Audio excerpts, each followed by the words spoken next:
Yo, what's up? Welcome back to another episode of the CDK Horatio podcast. We getting to it, man. What's going on with you, Horatio? Hey man, I feel great. How are you? How are you? Man, amazing. Getting to the holiday spirit. Haven't bought no gifts yet. I might be the bad gift giver this year, as we talked about with the gift cards, man. I might be that guy this year because it's really just not giving. I haven't asked for anything though, also, so Sure. I Yeah. guess it kind of As I get evens up. as I get older, I don't want nothing, bro. I literally, my dad used to make this joke every time we would ask him what he wanted for Christmas. He would say world peace. And as I get older, I'm starting to understand that, man, because I don't have nothing. I mean, we talked about that. I think we talked about that before. Just like Christmas is for the kids. It's for it's for the kids. It's for the women. You know what I'm saying? It's for the I don't really. I think you kind of look crazy making a Christmas list and really demanding stuff on a Christmas list Demanded. in your early 20s. And you get mad, if you get mad that somebody didn't get you something for Christmas, come on, man. Get yourself to what's your credit score, bro? Get yourself together, man. Go out there and get it your damn self. But yeah, I'm in the spirit too. Have we ever talked about people being that take events and holidays just too serious, bruh? Like, especially birthdays. Like, there's no way Mhm. you are 27, 30, 35, mad and breaking up friendships over people missing your birthday dinner, people missing your birthday text, phone calls. Like, bro, people have lives, kids, bills. Nobody gives a fuck about your birthday for real. Yeah, as you said, that's something like as you get older, you really start to be like, you know what? We talked about this last week, priorities. Like, what's really important for me to really like care about? Like, is can I is them having three kids and a whole family and a whole job? Is that more important than my birthday? But yeah, but yeah. Um, I'm gonna start early, man, because you niggas tried to do this during COVID, and we let it slide because we had to wear a mask, we had to cover up. In Philly, they have decided to do a ski mask ban that in public places. And I'm for it. I know you don't like that because you don't like dress codes and you feel like it's racially charged. Damn right it's racially charged. You niggas need to stop coming in the gas station straight mobbed up. First of all, before COVID, nobody was really rocking ski masks like that. It was specifically for robbers, for what I'm saying, like in that vein of like you might do some type of crime. So I don't want to hear the whole, oh, they're racially profiling, bro. You don't need to wear a ski mask, yo. There's honestly, bro, it's not that cold, and if it is that cold, get a scarf, get something else. Like it's strictly for fashion. What you think about the ski mask ban? Because I'm tired of saying it. What you think? Actually, I'm with this one. Usually, I'm against, like I said, the whole dress code thing, but I'm with this one because the Shiesty mask movement, Pooh Shiesty, I think is the one that really, really, really kicked this off. People been wearing ski Mhm. masks, but he the one that made it like, a fashion trend, and I think it looks stupid. And the energy that it brings, and people will really be on some stuff like hiding from folks, like hiding from their ops. And some people might just like the fashion trend, but a lot of folks will really just be on demon time with the mask on. You feel me? So, because I mean, all you can see is somebody's eyes. So I Right. honestly do trust. I believe in the ban, honestly, and I low key want other cities to adopt it. Yeah, because it does it turns into your personality trait after a while. Like if you really, what I'm saying, are really in the culture and you really like, it does become like, yo, I feel, I don't say feel dangerous, but I feel like, what I'm saying, can nobody see, people can only see my eyes, so I really can get away with some shit. So shout out to Philly, man. Yo, you know how bad the ski masks have to be, like, for them to make a law about it, as far as like, post 1980, because ski mask is kind of old school, but like I said, for post COVID, they brought it back. But shout out to Philly for the ski mask ban. I think that's something that we both can agree on. What you got? You remember when our generation had the banning of the Jeezy T-shirt, the Snowman T-shirts? Yep. What else did they ban? They banned, so boom, color banging. So this is similar to color banging. So before we couldn't wear like plain red T-shirts, plain blue T-shirts, no bandanas at all. Like, and that Mhm. kind of just honestly, truly, do you think that helped our generation, or you think that was just something that was like stupid and nitpicky? I think it helped because I don't think that a lot of, well, obviously we're not in like like California or something like that, but I don't think a lot, like, the color thing is that big of a deal now. It's more like they really focus on hats and stuff like that a lot more now with the game. But I think it actually kind of helped because I mean you don't really see people color banging like that no more, as far as like OD how it was. So I think it probably helped, but it is a little. We talked about this before. It is a little bit of racially charged. You know what I'm saying? When you say you can't wear do rags and stuff in an establishment, we know that means all right, nigga, come on, man. We don't want y'all niggas in here smelling like weed and doing the whole thing, but I think it kind of helps. Like this ski mask thing might help. It might I don't think it might help crime wise, but it'll definitely help the look. I was looking at an old picture, man. We were cleaning out my grandmother's house, bro. Black people used to dress so debonair, bro. Like it was a thing, man. I'm looking at old, for real, yo. I'm looking at old pictures. These niggas was in suits and like the girls were like in like nice dresses and stuff, man. Like I'm not saying we have to bring that back, but we definitely need to take more, I don't know, accountability and more, you know what I'm saying, respect for our parents. I guess no, I'm with that too though. Like I like the as I get older, I'll start shopping at Express and stuff like that. Where the college shirts, you be wearing a lot of those. You know what I'm saying? I So do. getting out the I do. streetwear. Nah. All right, moving on. Okay, boom. So being that you were in a relationship and I have doing whatever the fuck I'm doing, and Mhm. I've learned that women like to take you on dates. Like, so say your girl's treating you out, right? Mhm. Most of the time they'll either give you a gift or take you on a date that's something that they either want or they want to do. Like one Oh time yeah. I had went to the spa, right? And we did this thing where we floated in the tub or something like that.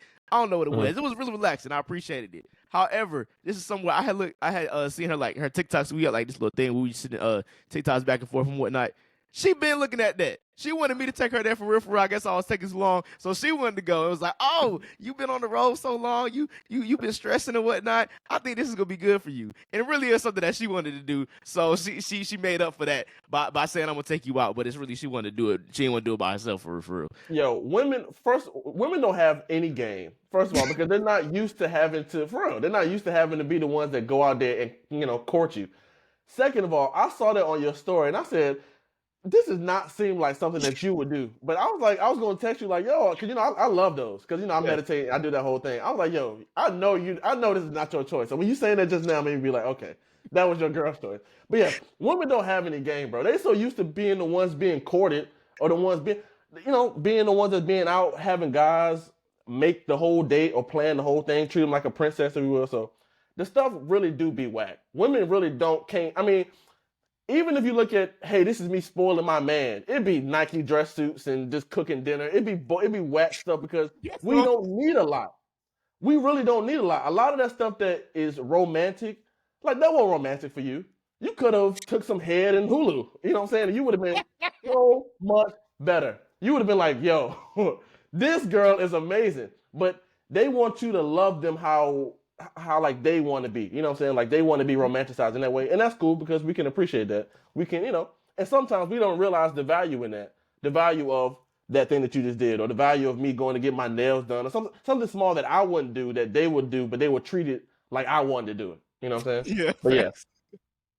fact, the true shit is that women really don't have no game like that. So you gotta be, as a man, you gotta be like, oh yeah, I wanted to go to the pod thing. I wanted to go hit, hitchback ride or whatever shit that they want to do. It's like you gotta, but that's part of being a man too, though. It's like accepting that, like, she don't really get what I like, and she's not really ever really gonna get what I like. Because what I like is so simple. It's super simple to her, and she couldn't even understand why I would enjoy it. Is it weird? Okay, so boom. So it's certain things that I would rather do by myself, like wrestling. Like I have certain things that I like band stuff. I wouldn't want somebody to take me on a date there, even though that's my interest, just Right. because I know you don't really like that for real, and I don't want to not necessarily water down the experience, but I don't want to look like a nerd for real, or Well, like yeah, a mark. you can't control what she want to do for you. Like if she want to take you to a W, you can't be like, nah, I don't want you to come because I'm about to really fan out. You really got, you know what I'm saying? But that's a guy thing. It's like a lot of that stuff is we like to do it alone. We like to be alone and do it. So I definitely can see what she's saying there. But as a guy, you kind of have to like take it on the chin as far as like your girl is really not going to really enjoy the stuff that you enjoy the way that you do it. Especially like you said, because you're gonna fan out in front of her. You're gonna look like a groupie at the WWE. CDK screaming over this man, oiled up, walking past him. He's screaming like a 7-year-old. She like, this the nigga I'm with? All right, let me. All right, I didn't know you was like that, like that. All right, let's move on. And this is real quick. Shout out to Young Thug's lawyer. Have you seen that video of him? Yo, this man needs to be paid extra. He is in the courtroom saying pushing P is pushing positivity. I'm like, yo, this white man took the time out to go through his lyrics and to switch some stuff out. I just thought that was so cool, man. Shout out to Young Thug's lawyer who has to finesse and has to change around just because people are so. But yeah, I just been I've been deep diving into that case just because I've been seeing a lot of clips. What you think about that? Nah, man. That case and everything. I'm on the other side of the fence, man. There's no way that he thinks the jury is gonna really sit there and be like, you know what? I think that does mean what is it? They're Thankful gonna unto go God, for it, bro. They're bro, gonna man. one. All you need is one old white man who's like, you know what? He used thug as an acronym for something under God, trusting. So you're like, what? What the? Like, But bro, nah, all bro. it takes is one.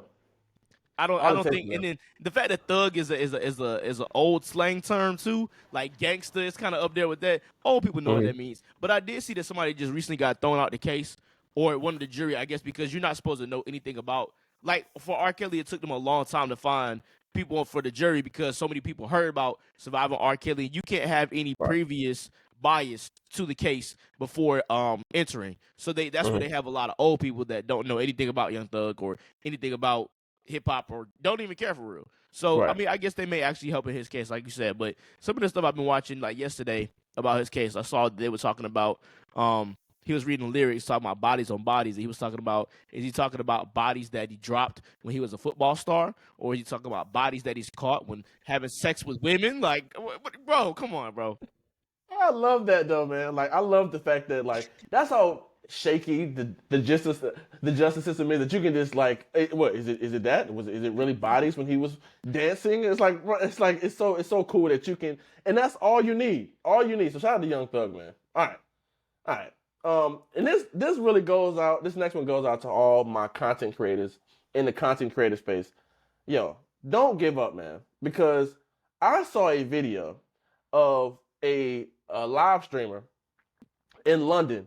He sold out a theater doing a live stream. Doing a live stream. Like how we're, what I'm saying, like on a computer. He's sitting in front of a screen in his regular clothes on a stage, and people are watching him. Now I'm reading the comments, people saying, "Oh, the world is so messed up. How could saying that the people in the audience are robots or like corny for being there for watching him do a live stream." I'm like, this is what people do all the time. So the smallest things that you don't think that people would show up for or for care for, it people do, and people when you create that chemistry with people show up. So shout out to this. His name was Asho Speed in London. Showed out a theater, sitting on the stage doing a live stream. It was a live stream. So shout out to the content creators who think that it's oversaturated or what I'm saying? Like, no, there is a market for it. People will show up and people will buy tickets to watch you talk to other people on stage. What you think about that as far as content creators kind of putting themselves in a box when there's so many, it's a vast world of things that you can do and that people will show up for? I do think it is over saturated, but if you can add value, and value doesn't always mean you have to be preaching to somebody and or giving financial literacy advice or whatever the case may be. Mm-hmm. Adding value to Asho Speed and like casting that is like kids, which is entertainment is value too to them. You know what Right. I'm saying? So or artist interviews, you're providing information about the artist that we didn't know. Whatever you find to make your niche and to make your platform different is what can make you stand out. Just the smallest little things, you know what I'm saying? So I think that that's very important to do. And also, like I said, being consistent. Them streamers be on streaming and live for like 12, 16 hours sometimes, like a day, like every Mm-hmm. single day, 24 hours. Like, they be doing crazy things. And then, of course, like they be getting backlash. But at the same time, people like him, Aiden Ross, Castanet, like I said before, Duke Dennis have been giving their all for a long time to get where they are. So I think it's very important to be consistent first Right. to be able to pick that up. Yeah, and I like how you said adding value. And adding value, and I never heard that before. Adding value does not have to be necessarily what we think adding value is, or like something positive, something like that. Like if they are streaming for hours and days, that's a part of people's lives. Like you're really providing entertainment for people as they go through their days and stuff like that. And so that's valuable. So look at what you do as valuable, or look and see how it is valuable, rather than trying to fit it in a mold of, financial literacy value or entertainment value, or whatever. It's like it is valuable if people really see value in it. What you got? I want to go back to what we was talking about. You said how people used to dress so nicely, but I want to talk about a few fashion trends that I'm just looking back at and I'm like, what the hell? Like who came up with that and why was that popping for so long, bro? Like Mm-hmm. the first one, capris, bro. I was looking at Funny Facebook the other day, and I'm like, bro, capris, corduroys. No, those are two fashion trends that I'm just like, bro, I just don't see how this was ever a thing. Like this was ever really like trendy for real. What's some fashion trends that you feel like should have never been a thing ever in life, and the fact that they were is just disgusting. I got one, and this always comes up in my mind. Remember around like 2008, 2010, these dudes was going to the club in business casual. When I tell you they was going in like a tux, bro, put up the pictures of the people in the club in 2007 with the with a like a it was like y'all going to an interview. I'm like, what is going on? So I never got that, and that was right after the big and tall, the jersey, throwback jerseys. It was like, how did y'all go from that? Somebody older, tell us how y'all went from the throwback jerseys and stuff, big t-shirts, do-rags, strings out, to the business casual cardigan. The cardigan era was Oh, the crazy. cardigan era was crazy. The cardigan era was Crazy. crazy. And it only lasted for like 2 or 3 years. So somebody tell us that, because we weren't outside. We was outside, but we weren't outside like that. I I don't think get that. I don't get that era. for us, I think the dumbest thing we did was the Sperry's with the elite socks and the cargo shorts. That was with an Air Apostle shirt. That was a terrible combination. Then either the rosary and or the shell necklace was what you had to for your accessories. That was the ugliest and dumbest trend. I don't know where that came from and how we put that together, but that shit was nasty, bro. That was nasty work. Man, shout out to the shell necklace boy. Horatio used to rock a shell necklace boy. But you know what's crazy? You know how we've been talking about for the past couple of weeks, about like, people from the suburbs or whatever, like, romanticizing like hood culture. But for a while, we were really into like this kind of like country club kind of style. Like you said, like the Sperry's, the polo, stuff like that. Like that was a thing.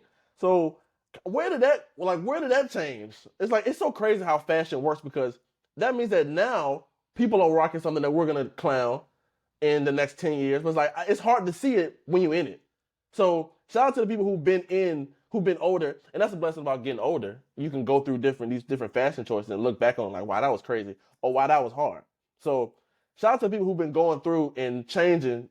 But the business casual, I'm sorry, the business casual, that was crazy. That shit was nutty, bro. Crazy. Fedora, bro. Crazy. All right, okay.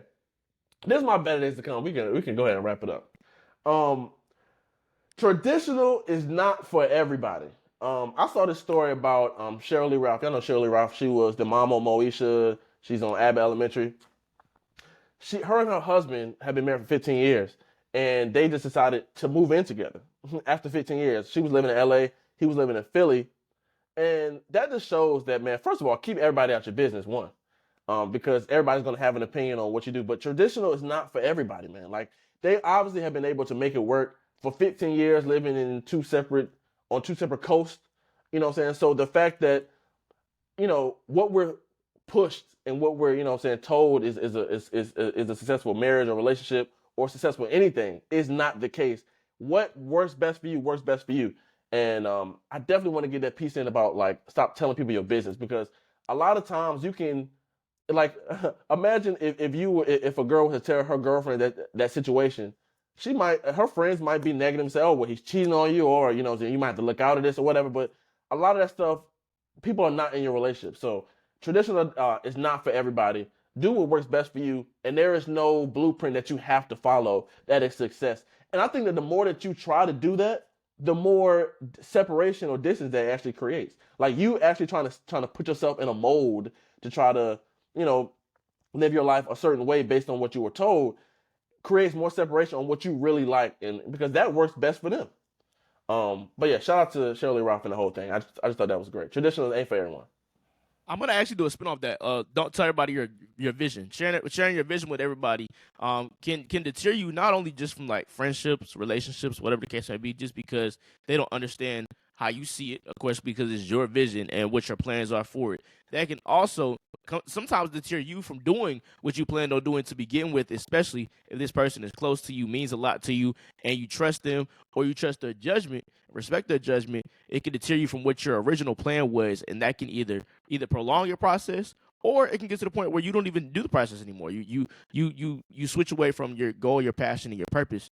So also telling people your vision is something that you should be very careful about. And wait till everything's done before you just go ahead and putting it out there. You feel me? So I've learned that a lot. Yeah, while I was younger. So I appreciate that. Now that I'm an adult, I understand that you don't release it until it's done. So Yeah, and piggybacking off of that, the reason why is that's not good because all those things are not the actual getting the thing done. It's a good quote. It's a good poem that I love about what is doing the thing.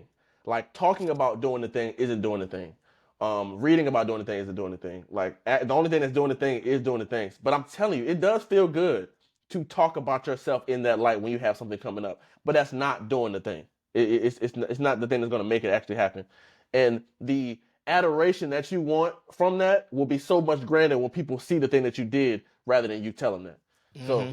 absolutely, absolutely, guys. Well, you can always follow the podcast at CDK and Horatio. You can follow me on all social media at Horatio Radio. Follow me at CDK on the mic, man. Pod, we getting there, man. Let's go ahead and keep running it up with them followers, man. Comment on the page. We definitely appreciate the comments. We respond to pretty much everything for real. So let's tap in. Definitely, definitely. Appreciate you guys. See you next week.